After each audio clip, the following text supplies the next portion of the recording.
अस्सलामु अलैकुम वरहमतुल्लाहि वबरकातुह। बिस्मिल्लाहिर रहमानिर रहीम।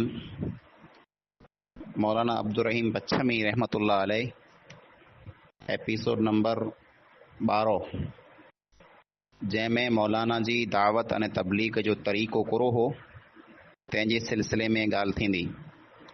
मौलाना अब्दुर रहीम बच्छमी रहमतुल्लाह अलैह दावत अने तबलीग जो उज तरीक़ो अपनायो जेको नबी अने पैगंबरें जो तरीक़ो हो। मौलाना पहिरीं पिन जे पे वटां दावत अने तबलीग जी शुरूआत कयूं, यानी सुन्नत इब्राहिमी मथे अमल कयूं। जीअं इब्राहिम अलैहिस्सलाम ॿिनी खां पहिरीं पिन जे वालिद साहब खे दावत ॾिनो दीन जी, ईअं ज मौलाना अब्दुर रहीम बच्छमी रहमतुल्लाह अलैह ॿिनी कथा पहला पिंड जे वालिद अब्दुल अज़ीज़ के दीन जी दावत ॾिनो। पोइ नबी सल्लल्लाहु अलैहि वसल्लम जी सुन्नत मथे अमल कंदे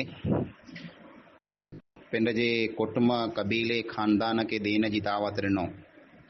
पोइ नूह अलैहिस्सलाम जी सुन्नत मथे अमल कंदे हिक हिकिड़े इंसान के अलॻि अलॻि दीन जी दावत पुॼायो।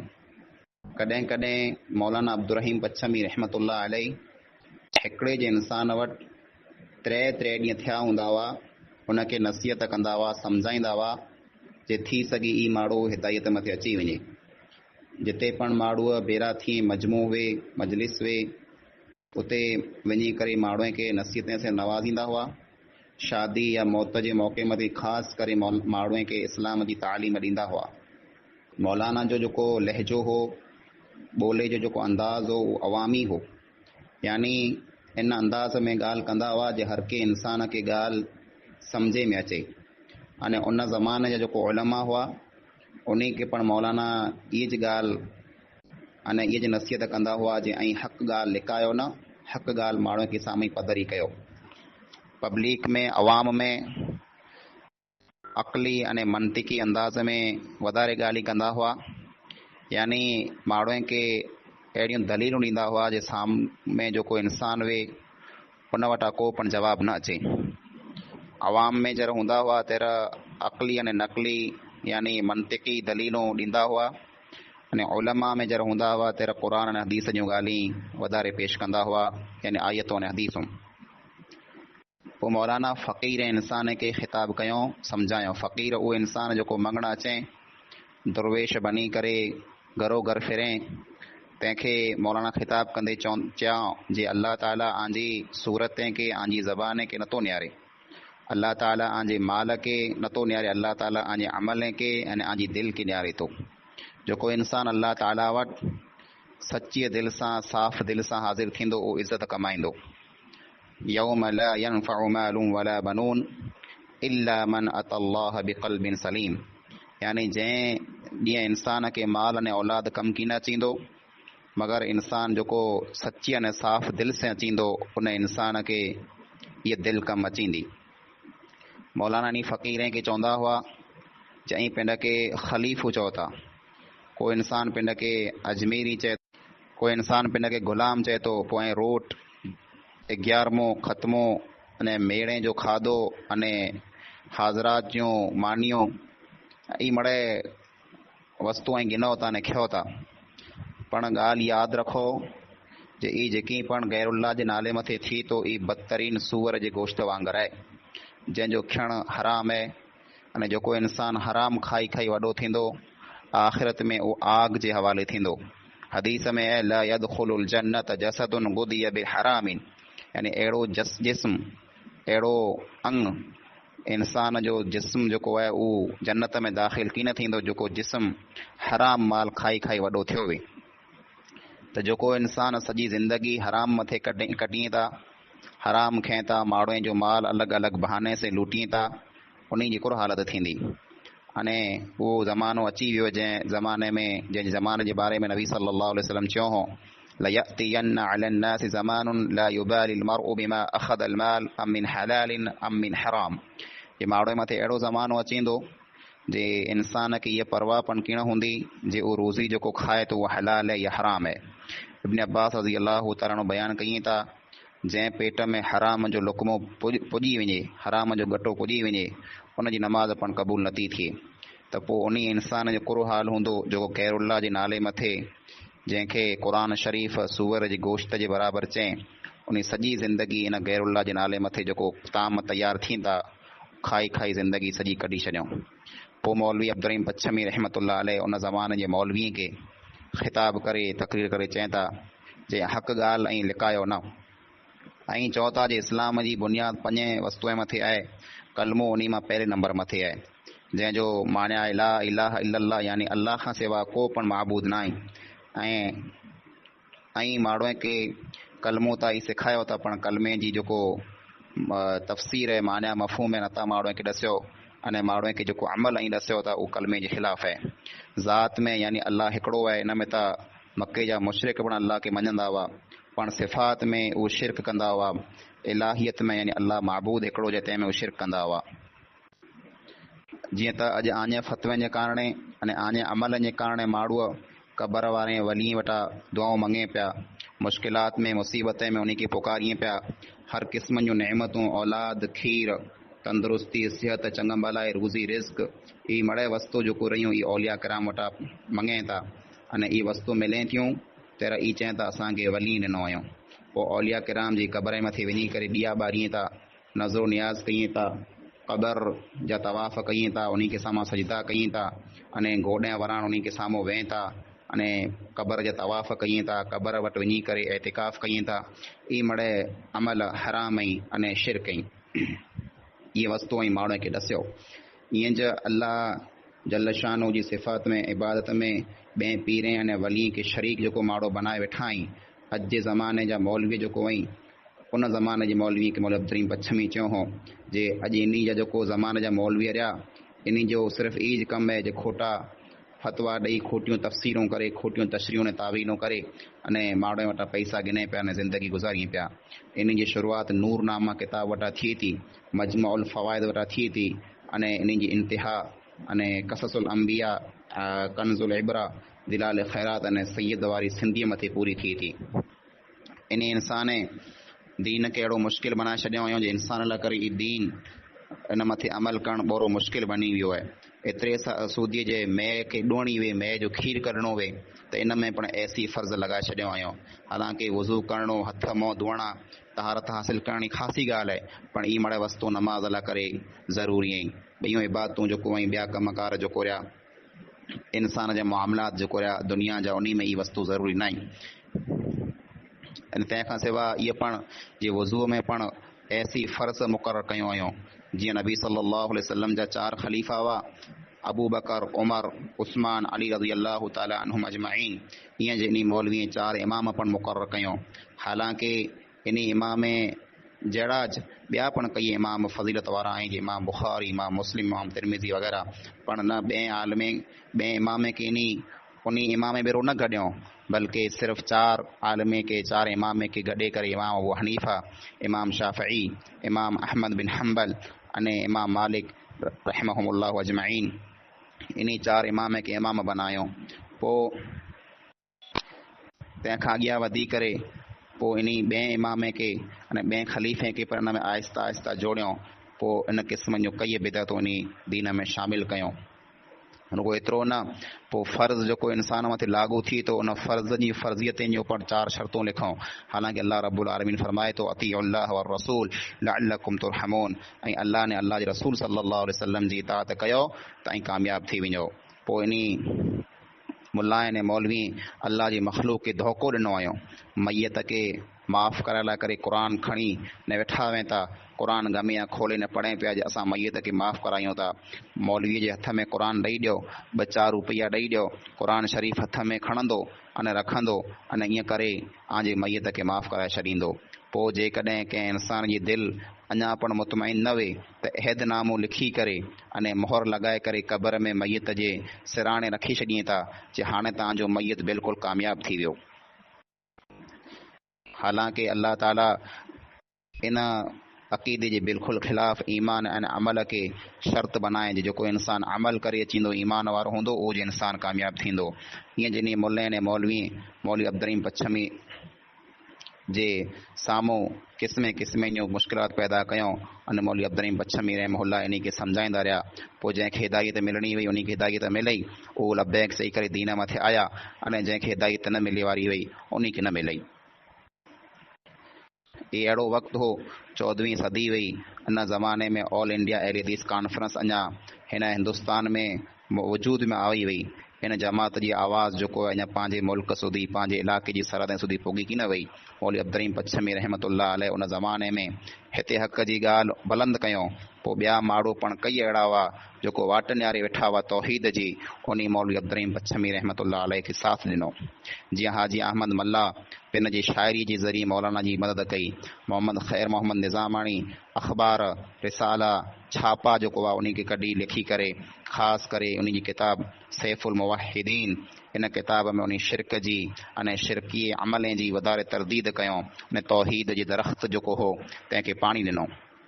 पोइ आहिस्ता आहिस्ता ॿिया माण्हू मौलवी पण तयारु थिया, उहे तौहीद मथे आया, उन तौहीद खे वरी जीरो कयूं। पण शुरू जो वक़्तु अहिड़ो हो जो कंहिं इंसान खे पण अल्लाह ताला जो ख़्यालु न हो, सिर्फ़ु पीर परस्ती हुई। ॻाल्हि ॻाल्हि में पीर हलंदो हो, बाक़ी अल्लाह रब्बुल आलमीन खे को पण यादि करे वारो न हो। मौलाना अब्दुर्रहीम पच्छमी खे तंहिं लाइ करे घणियूं महिनतूं करणियूं पियूं, घणियूं तकलीफ़ूं सहन करणियूं पियूं। अने मौलवी साहब जे तबलीग जो पोइ अहिड़ो असरु थियो जो सॼे मुल्क जो जेको आहे रुख अने मोह बदिली वियो। जेको माण्हू उगोणी मोड़ करे उभा हूंदा हुआ, मौलवी अब्दुर्रहीम पच्छमी उन जे वाईअ मोड़ काबे के साम्हूं करे छॾियऊं। जनाब मौलवी अब्दुर्रहीम पच्छमी रहमतुल्लाह अलैह चवंदा हुआ जे अल्लाह ताला जा नाला त घणे आहिनि, पर उन मां 99 नाला अस्माउल हुस्ना, यानी बहितरीन नाला जेको अल्लाह ताला जा अस्माउल हुस्ना। हालांकि अल्लाह जा नाला मड़े बहितरीन आहिनि, पर 99 नाला मशहूर आहिनि जंहिंजी पाण खे ख़बर आहे, तंहिंजी फज़ीलत वई ऐं ई मड़े हक़ कई। पर ॿिए इन आलमे इन ई तर्ज़ मथे इन तरीक़े मथे नबी सल्लल्लाहु अलैहि वसल्लम जा पण 99 नाला बनायूं। पोइ इन ई तरीक़े मथे ॿिए पीरनि जा पण 99 नाला रखियूं हुयूं। ख़्वाजा मोइनुद्दीन अजमीरी रहमहुल्लाह जा पण 99 नाला रखियूं। अहिड़ियूं बिदतूं दीन में दाख़िल कयूं जंहिंजी कीअं पण ज़रूरत न हुई। ई आलिम जेको आलिम रब्बानी न आई, बल्कि आलिम उलमाए सू आई, यानी ई उहो कम कई था जेको दीन जे ख़िलाफ़ आई। इन मन गढ़त कहानियूं किस्सा बनाए करे दीन में शामिलु कयूं अने क़ौम के साम्हूं पेश कयूं। अने दीन खे पिन जी जेको आहे घर जी वस्तु बनाए लाथो आहियूं। जेको वस्तु खपे दीन में दाख़िल कई, जेको वस्तु खपे दीन मां कढी छॾी। मौलवी साहब ई पण चवंदा हुआ जे हिकिड़ो मौलवी हो, तंहिं वटि हिकिड़ो साहिल यानी सवाल करे वारो मसलो पुछे वारो आयो जे आऊं मौलवी साहब हमेशह 11वीं तारीख़ ते राति जो आऊं माण्हुनि खे खाधो खारायां थो वॾे पीर जे नाले मथे। अने हिन मरतबा 11वीं जेको तारीख़ हुई उहा मूं वटां रही वई, ऐं खाराए न सघियुसि, त हिकिड़ो आऊं हाणे कज़ा कयां। उन मौलवीअ चई हा तूं कज़ा कर, पीर जे नाले मथे कज़ा करणी पवंदी। पोइ उन मौलवी हिकिड़ी मिसाल ॾिने, हिकिड़ो शख़्स हो उन वॾे पीर जे नाले मथे 11वीं करे हिकिड़ी ॿकरी रखे वई। पोइ अहिड़ो थियो जो ॿकरी बीमार थी पई, अने ॿकरी बीमार थी ने पोइ उहा ॿकरी मरी पण वई। उहो शख़्स उहा ॿकरी मोल खणी हिकिड़ी जॻह मथे फिगाए आयो, त हिकिड़ो कुतो आयो उन ॿकरीअ खे सूंके अने हलियो वियो। त उन माण्हू जेको ॿियो हो ॾिठे पियो, न चवनि यार ही कुतो पण उन ॿकरी जो अदब करे थो जेको ॿकरी वॾे पीर जे नाले मथे पाण रखूं था, जे उनखे कीअं पण नुक़सान न पुॼाए अने खाधे पण न। त जेको मौलवी अहमद पनोर हो जेको ॾिठे पई, उन चई इहा ॿकरी त अहिड़ी मुर्दार थी वई जे इंसान कुरो कुतो पण नथो खाए। जंहिं मथे उहो सामलो इंसान जेको मौलवी हो बिल्कुलु लाजवाब थी वियो। मौलवी अब्दुर्रहीम पच्छमी रहमतुल्लाह अलैह चवंदा हुआ इहे अहिड़ा आलिम जेको माण्हुनि खे गुमराह कई था, दीन में बिदातूं विझनि था, तौहीद खां माण्हुनि खे दूर कई था, ई दीन जा वारस न आहिनि, ई दीन जा दुश्मन आहिनि। पोइ जेको इंसान पिन खे सादात चवनि था या असीं मिणी कथा ऊचा आहियूं सैयद आहियूं, उन खे सम्झाईंदे मौलवी अब्दुर्रहीम पच्छमी रहमतुल्लाह अलैह चवंदा हुआ जे ऐं पिंड मथे फ़ख्रु कयो था अने माण्हुनि खे मामूली अने हल्का सम्झो था, नंढा सम्झो था। पर इन ॻाल्हि खे यादि रखो, अल्लाह ताला वटि कंहिं नसब जो, कंहिं ख़ानदान जो, कंहिं कुटुंब कबीले जो कोई एतबार न आहे। अल्लाह ताला मिणी इंसान खे आदम में जा पैदा कयईं, मिड़े इंसान आदम जी औलाद आई। ई जेको कबीला कुटुंब ने क़ौमूं अलाह बनाए, ई सिर्फ़ु अने सिर्फ़ु एतिरे लाइ करे जे माण्हू हिक ॿिए खे सुञणी सघे, तंहिंखां सवाइ ॿियो को पण अल्लाह ताला वटि एतबार न आहे। जीअं अल्लाह फरमाए या अय्युहन्नासु इन्ना खलक़नाकुम मिन ज़करिन व उन्सा वजअलनाकुम शुऊबन व क़बाइल लितआरफू इन्न अक्रमकुम इंदल्लाहि अत्क़ाकुम इन्नल्लाह अलीमुन ख़बीर। जे इंसानो असां आमिणी इंसान खे हिकिड़े मर्द मां ऐं हिकिड़ी औरत मां पैदा कया, पोइ आंजा अलॻि अलॻि क़बीला न क़ौमूं बनाए छॾियूं जीअं हिक ॿिए खे सुञणी सघो। बेशक आम जा बहितरीन इंसान वधारे इज़त वारो इंसान अलाह ताला वटि उहो आहे जेको वधारे अलाह खां डिॼंदो वे, मुतक़ी वे ऐं अलाह ताला इल्म रखे वारो, ख़बर रखे वारो आहे। पोइ हदीस में आयो आहे, नबी सल्लल्लाहु अलैहि वसल्लम फरमाईंदा हुआ, अना सय्यिदु वलद आदम वला फ़ख़्र, जे आउं आदम अलैहिस्सलाम जी जेतिरी पण औलाद आहे उन मिणी जो सरदार आहियां, पर इन ॻाल्हि मथे आउं फ़ख़्र नथो कयां, यानी इहा वस्तु आंखे तालीम जे तौर मथे ॾसियां थो, मूंखे हिन मथे फ़ख़्र न आहे। भई हदीस में नबी सल्लल्लाहु अलैहि वसल्लम पिन जी लखते जिगर नूरे नज़र फातिमा तो ज़हरा रज़ी अल्लाहु ताला अन्हा खे चयो हो, या फातिमा तो बिन्त मुहम्मदिन सलीनी मा शीति मिन माली ला उगनी अनकी मिन अल्लाहि शैया। ऐं मुंहिंजी धीअ फातिमा, तोखे दुनिया में जेकी खपे मूं वटां मङी ला, माल खपे, मिल्कत खपे, पैसो खपे, आउं तोखे ॾियां, पर हिन ॻाल्हि खे यादि रख जे क़यामत जो ॾींहुं आउं तोखे कीअं पण कमु कीन अचींदुसि। यानी दुनिया जो माल खपे त ॾियां, पण क़यामत जो ॾींहुं तोखे जेको वस्तु बचाए सघंदी उहो तुंहिंजा अमल हूंदा। ईअं ॿई हदीसूं पण घणियूं हुयूं, घणियूं अहिड़ियूं आयतूं पण मौलवी अब्दुल पच्छमी रहमतुल्लाह अलैह माण्हू खे साम्हूं बयानु कंदा हुआ। अने पोइ चवंदा हुआ जे सैयद जेको रहिया इन माण्हूअ खे दुआ अने औलाद जो दिलासो ॾेई करे माण्हूअ तां माल लूटियो हुयो। अने पोइ ईअं ज माण्हूअ सां ठगी पण कयूं था, जे माण्हूअ खे धिजाईं पण था जे असांजी पिट लॻंदी ऐं बर्बाद थी वेंदा। पोइ माण्हूअ खे ईअं पण चवनि था जे जेको आंजा कुर्म कबीले वारा मरी विया आहिनि, असांजा माउ पीउ जेको आहे उन खे छोड़ाईंदा। ईअं इन जी ज़िंदगी जेको आहे ॿिए माण्हुनि जे माल मथे, पैसे मथे, ॿिए जी कमाई मथे हले पई, पंहिंजो रुपयो पण कमाई नथा अने ॿिए जी कमाई मथे हथु विझाए वेठा आहिनि। अंबिया किराम अलैहिमुस्सलातु वस्सलाम जे बारे में त क़ुरान में आयो आहे जे नबी जेको हूंदा हुआ उहे माण्हू खे चवंदा हुआ, वमा असअलुकुम अलैहि मिन अजरिन इन अजरिय इल्ला अला रब्बिल आलमीन, जे दीन सिखाए मथे असीं आ वटा कीअं पण पैसो उजरत नथा गिनो, असीं फ्री में कमु कयूं था, असांखे अलाह ताला अजर ॾींदो। पर न्यारो हिन कारे कपिड़े पहिरें वारे खे ई सर मथे वॾियूं वॾियूं पगड़ियूं अने पटका पहिरे, तंहिंमें तस्बियूं लॻाए, कंध मथे तस्बियूं टंगे अने पोइ छोकार हणंदे माण्हू वटि अचनि था, माण्हूअ खे चवनि था असांजो फलाणो ॾाढो हो, तंहिं फलाणी जॻह मथे इहा करामत कई, फलाणे इंसान इहा करामत कई। पोइ असांजो ॾाढो हिकिड़े माण्हू वटि वियो, उन जा नज़रानो गिणे, नियाज़ गिणे ते उन माण्हू न ॾिने, असांजे ॾाॾे या असांजे पीउ उनखे बददुआ कयईं त उनजो मड़े माल बर्बाद थी वियो। असांजो ॾाढो हिकिड़े खेत्र में वियो, खेत्र वारे वटां थोरो धाई मङे, नज़रानो मङे, उन नज़रानो न ॾिनो, असांजे ॾाॾे ने पीउ उनखे बददुआ ॾिने, उनजो खेत सॼो बर्बाद थी वियो। अहिड़ियूं ज़ुल्म जूं ॻाल्हियूं, इन ॻाल्हि खां तौबा कयो। मुस्लमान मड़े आंजा भाउ आहीं अने भाउ बनी करे रहो, माण्हुनि खे दिरिजायो न, माण्हुनि खे बददुआऊं न ॾियो। ई मौलाना सैयद ऐं के सादात खे सम्झाईंदा हुआ। अने पोइ चवंदा हुआ ऐं चओ त असीं आल रसूल आहियूं, आल जो माना औलाद थिए थो, अने औलाद खां सवाइ ॿियो माना ताबेदार यानी मञे वारो थिए थो। जीअं त जेको पण इंसान पठान वे त भले, मुगल वे त भले, कंहिं पण क़ौम जो वे त भले, उहो मड़े अल्लाह जे नबी सल्लल्लाहु अलैहि वसल्लम जे आलम यानी ताबेदारे में शामिल है। जीअं अल्लाह ताला फरमाए व अग़रक़ना आल फिरऔन, कि असां फिरौन जे आल खे गरक करे छॾियो। फिरौन जी को औलाद न वई, पर अल्लाह ताला तंहिं हूंदे आल चई, यानी हिते आल जो मतिलबु ताबेदार, उहो माण्हू जेको फिरौन जी ताबेदारी कंदा हुआ, फिरौन खे मञंदा हुआ। त अॼु पण दुनिया में जेको इंसान अल्लाह जे नबी सल्लल्लाहु अलैहि वसल्लम जी ॻाल्हि मञे थो, ताबेदारी करे थो, गमे इन क़ौम में जावे, गमे इन नस्ल में जावे, उहो अल्लाह जे नबी सल्लल्लाहु अलैहि वसल्लम जे आलम में शामिल आहे। त ऐं पण नबी सल्लल्लाहु अलैहि वसल्लम जी इताअत कयो, ताबेदारी कयो, गमे इन क़ौम में जा हूंदा ऐं अल्लाह जे नबी जे आल में अने उम्मत में शामिल थी वेंदा। पोइ मौलाना अब्दुल पच्छमी रहमतुल्लाह अलैह जे सम्झाए मथे पूरे कच्छ में, बनीअ में, पच्छम में, सिंध में, लाड़ में तमामु सैयद जेको हुआ अने सादात जेको हुआ मौलाना जा दुश्मन थी विया। मौलाना खे तकलीफ़ ॾिनो, मौलाना खे घणियूं परेशानियूं पण ॾिनो।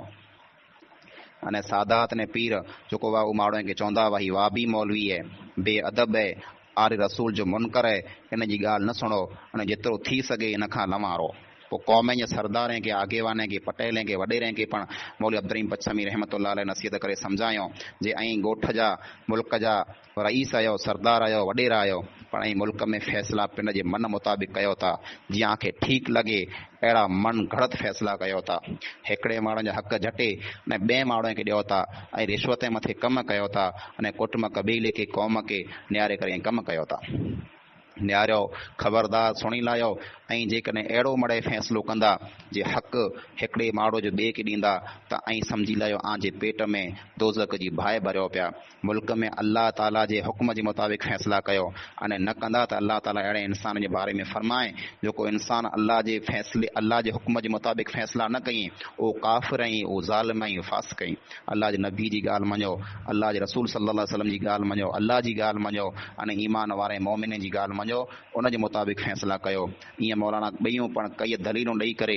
मुल्क जे आगेवान खे पटेल खे वॾेरे खे रईस खे सरदार खे सम्झाईंदा हुआ जे ऐं ग़रीब माण्हू जे मथे ज़ुल्म न कयो ग़रीब माण्हू जा जेको हक़ ई न खयो अलॻि अलॻि बहाना बनाए करे माण्हू खे लूटियो न हिक ॿिए जा हक़ जेको ऐं ॾियो हिक ॿिए जा हक़ ॿिए खे ऐं न पुॼायो बल्कि जंहिंजो जेको हक़ हुई उनखे ॾियो अल्लाह जे हुकुम जे मुताबिक़ फ़ैसिलो कयो पिन जे मन मुताबिक़ जेको आहे फ़ैसिला न कयो तंहिंजे कारण शुरू में इन आगेवान पटेल ऐं वॾेरे पण मौलाना जी मुखालिफ़त कई अने मौलाना मथे केस बनाया। अस्सलामु अलैकुम वरहमतुल्लाहि वबरकातुहू।